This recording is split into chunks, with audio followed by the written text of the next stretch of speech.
যতজন পরীক্ষার্থী ততটা নিয়োগ।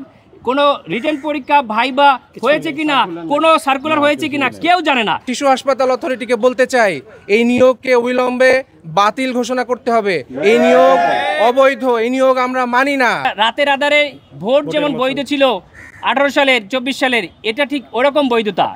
এখানে বলা হচ্ছে যে একেবারে খুব ইমার্জেন্সি সিচুয়েশনে অনেক সময় চাইলে বোর্ডে একটা ডিসিশন নিয়ে নোটিশ করে তারা নিতে পারে, কিন্তু সেটা পারে একটা নর্মাল প্রাইভেট হাসপাতাল, যেমন ধরেন আপনার ইসলামী ব্যাংক হাসপাতাল হইতে পারে, বা আমার একটা সাহিত্য কোনো যে কোনো একটা প্রতিষ্ঠান। কিন্তু গভর্নমেন্টের এরকম একটা গভর্নমেন্ট জাতির যেটা জাতীয় হাসপাতাল, এই হাসপাতাল সাহিত্য একটা হাসপাতালে এরকমভাবে নিয়োগটা, এটা কোনো ক্রমেই বৈধতা আমি বলতে পারি, কিন্তু বৈধ হয় না।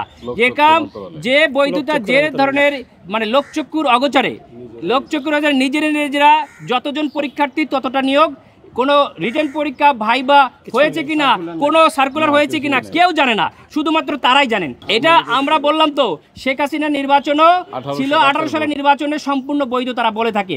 এখন এরকম ধরনের বৈধ আমরা বলতে পারি, কিন্তু মিডিয়া যেটা জাতিকে পরিচালনার জন্য একটা গুরুত্বপূর্ণ পার্ট, বা আমরা সচেতন চিকিৎসক সমাজ জাতির কাছে আমাদের এটা তুলে নিয়ে আসতে হবে আসলেই সেটা কতটা বৈধতা ছিল। যে এরকম বৈধতা, এরকম যেটা নিয়োগ, সেটা ফ্যাসিস্ট আমলে সরকারও করে নাই।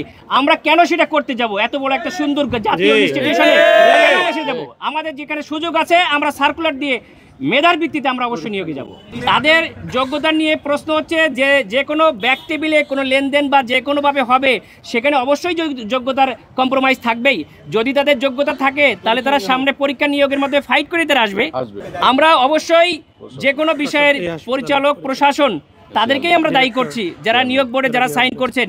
আমরা আবারও বলছি যে এই হাসপাতালেরই একজন চিকিৎসক যাকে জাতির সামনে বিপর্যস্ত হতে হয়েছে, অসম্মানিত, লাঞ্ছিত হতে হয়েছে।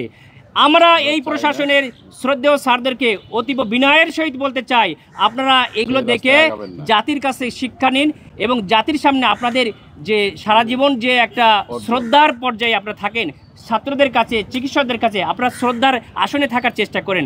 আল্লাহ আমাদেরকে যথেষ্ট সম্মানের সহিত রাখছেন এবং সম্মানের সহিত সৎভাবে যোগ্যতার সহিত ইনকাম করার তৌফিক দিয়েছেন। একটা দলীয়ের লেজুর ভিত্তি করে বা একটা ভাগে যে অসম্মানের ভাগিদার হওয়া বা ভবিষ্যতে একটা কালো অধ্যায়ের সাক্ষী হয়ে না থাকার জন্য তাদেরকে আমরা অনুরোধ করবো আপনাদের মাধ্যমে। আমরা প্রত্যেকটা সেক্টরে, প্রত্যেকটা জায়গায় আমরা চাই মেধার ভিত্তিতে নিয়োগ হোক।